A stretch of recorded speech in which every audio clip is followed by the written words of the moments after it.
Mayong adlaw katawhan sa Dios sa Archdiocese sa Uzami sa ngalan sa atong talahuron nga Arsobispo Archbishop Martin Sarmiento Humawad Didi ug sa kahugpungan sa mga kaparian sa tibuok lokal nga simbahan dinhi sa Uzami gikan dinhi sa Immaculada Concepcion Mission Station sa Concepcion, Misamis Occidental. Kini na usab si Father Jesse Langgam magahatod kaninyo sa pamalandong karong adlaw.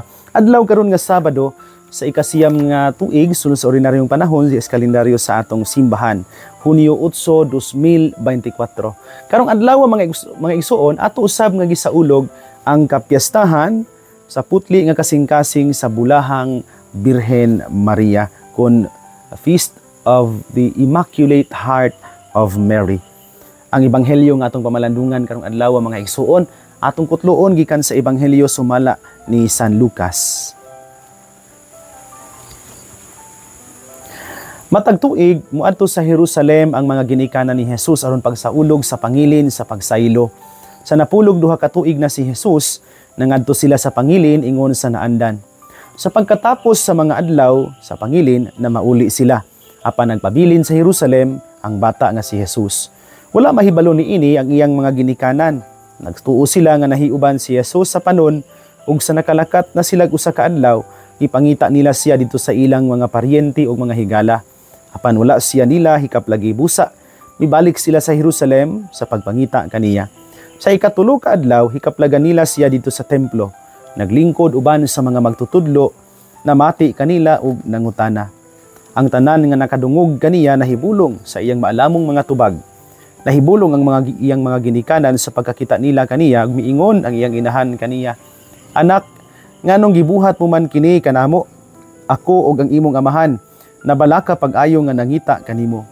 Itubag siya, "Nganong nangita pa man kamo kanako?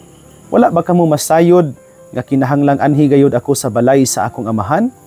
Apan wala sila makasabot sa iyang gisulti kanila. Nipauli si Jesus sa Nazaret uban kanila ug nagmasinugtanon siya kanila. Kining tanan itipigan sa iyang inahan sulod sa iyang kasing-kasing. Mga igsuon, ang ebanghelyo sa Ginoo. Daygon ikaw, o Kristo. Mga igsuon ko diha ni Kristo, maayong adlaw pag-usab kaninyong tanan. Ang balikon, today we celebrate the Feast of the Immaculate Heart of Mary, kun putli nga kasing-kasing sa atong bulahang Birhen Maria. Alang sa information sa tanan, the Feast of the Immaculate Heart of Mary follows the day of the solemnity of the Sacred Heart of Jesus, which is yesterday, no, atong gisaulog kagahapon adlaw. Og kining duha ka mga debosyon mga igsuon, itawag ni siya og the twin hearts. They are closely linked, no, and inseparable gayod, no, sa usag-usa. Nganuman, matod pa sa Catechism of the Catholic Church numbers 964 og number 1172 nagkanayon, Mary's role in the church is inseparable from her union with Christ and flows directly from it. This union of the Mother with the Son in the work of salvation is made manifest from the time of Christ's virginal conception up to His death. Pasabot mga igsuon nga ang kasing-kasing ni Jesus ug ang kasing-kasing ni Maria daan ang nagkahiusa alang sa kaluwasan sa tanan. Sugod pa lang dihang didto pa si Jesus sa taguangkan sa iyang inahan si Maria, hangtod nga si Jesus nagbitay sa krus o gisangga, gisalod ni Maria, dihang gilubong na siya. Historically, mga igsuon, this devotion to the Immaculate Heart of Mary grew up parallel, no, to the kining devotion of the Sacred Heart of Jesus. Well, but with lesser nga kanang intensity, no? Kay mas kusog man gyud ang debosyon, no, sa Sacred Heart of Jesus, no. Og nahimo lang ni nga murag mas prominent misugod ni siya during sa panahon ni Saint John Eudes, no. John Eudes was born in the year 1601 dito sa Normandy, France. Namatay po siya niadtong August 19, 1680 and was canonized by Pope Pius XI on May 31, 1925. Ang main difference mga igsuon between the devotions of the two hearts or the twin hearts of Jesus and Mary is that the Sacred Heart of Jesus emphasizes His divine heart as being full of love for humankind. Ang emphasis no sa Sacred Heart of Jesus mao ang kasing-kasing nga Dios no ni Jesus nga puno sa paghigugma alang sa tibuok nga katawhan. While the devotion to Mary's Immaculate Heart is essentially concerned with the love that her heart has for Jesus. Ang naasa ka na emphasis po sa Immaculate Heart of Mary mga igsoon mao ang gugma nga gibatunan ni Maria alang sa iyang anak nga si Jesus. Therefore, Mary's heart is meant to be a model for the way we should love God, no? Kay ang debosyon kagahapon nagpahinumdum kanato sa gugma sa Dios alang sa tibuok katawhan, karong adlaw ipahinumduman usab kita sa gugma ni Maria ngadto kang Jesus nga mao gid untay atong kinahanglang kuptan o puy-an nga klase sa gugma alang sa Ginoo. She is the only human person, siya who is able to fully and really love God in the way that He should be loved, since her heart is immaculate, which means sinless. Siya ra gyud, no? Kay ang iyang kasing-kasing wa may bahid sa sala, wa may buling sa sala. It is because if Mary did not respond generously with a loving yes, no, to the kining task, to the calling or to the proposal of God, nga mahimo siyang inahan sa iyang anak, then we would not have had a Savior and we would not be saved, no? Kung pananglit wala pa motubag si Maria og yes or oo sa tawag, no, sa proposal sa Dios. For us, our daily nga mantra gidunta mga isuon should be pareha ni Maria, thy will be done. Matuman ang imong pagbuot. Ato ni suhiro na to ni nga klase sa kinaiya mga isuon, kining pagka masinungtanon, even within the realms of our kining mga professionals o professional kanang task o diha sa ato ang mga tawag, no, nga personal, ikinahanglan ni kining obedience, kining pagka masinungtanon. Ang paghatag natong pagdayeg kang Maria sa iyang putli nga kasing-kasing karong adlaw mga igsoon is our way of honoring her as being chosen to be the mother of God. No, diha atong gipasidunggan karon si Maria, gawas nga nang ningkamot nga makasuon sa iyang pagklase sa paghigugma. Mausab ang atong pagpasalamat kang Maria, no? Tungod kay mitando siya nga mahimong inahan sa Dios, recognizing her extraordinary holiness nga diin gitawag siya nga muambit o cooperate in Jesus' redemptive sufferings, no? Kay niambit magyud siya na atong mao nga klase sa pagpasakit sa atong Ginoong Hesus. And the immense love nga iya gyung gipabati sa Dios, no, as His mother. Tiaw man na diha sa ebanghelyo karon, one example lang niha. Dito sila sa templo gihalad nila, this is another festival wherein diin nangadto sila sa templo niya. Pag-abot nila nangadto, pagpauli nila wala di mukuyo si Jesus kay nagpabilin ra siya dito sa uban sa katawhan niya. Sinahitabo gipangita niya sila. Tulo ka adlaw naman, no?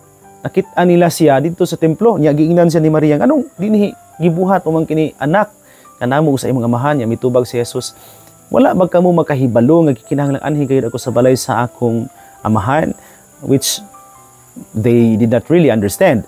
But the gospel tells us nga kining tanan nga mga kasinatian gibutang lang gyud ni Maria sulod sa iyang kasing-kasing. Akong balikon, walay laing sulod paghigugma ngadto sa iyang anak.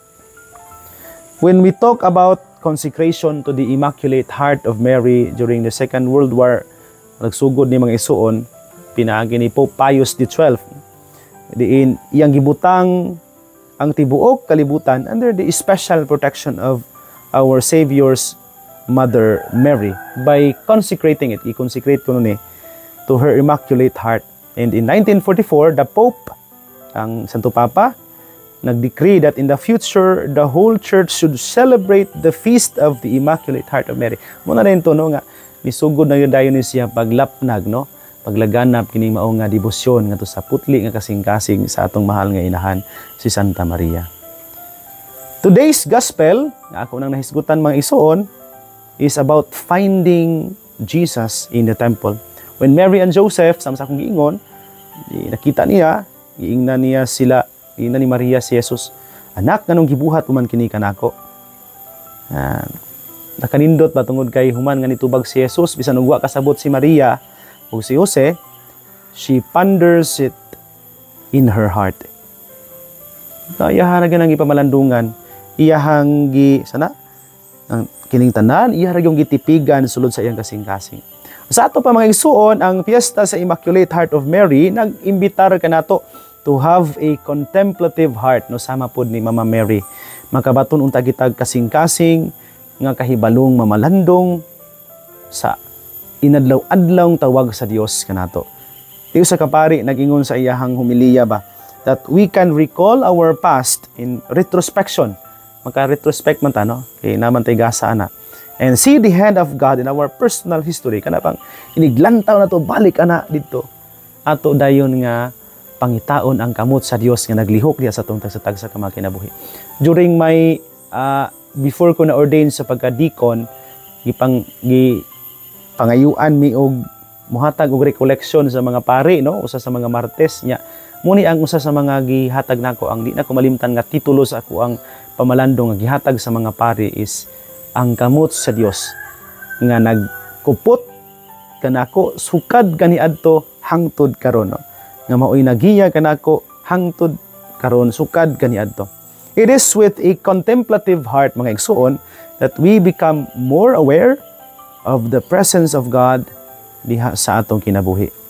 And labaw sa tanan, that will deepen our hope and confidence sa Dios. Nga dili og dili gyud mobiya kanato.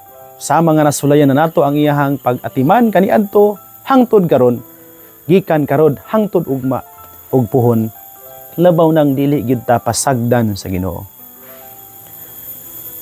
Labaw sa katapusan mga igsuon, labaw tang mamalandong karon ining pangutanaha. Unsa mga klase sa kasing-kasing ang naata? Nindot kong parihag yod kang Maria. Do you have a stony heart? Batuon ba na imong kasing-kasing? A wooden heart? Kahoy? Or maybe a plastic heart?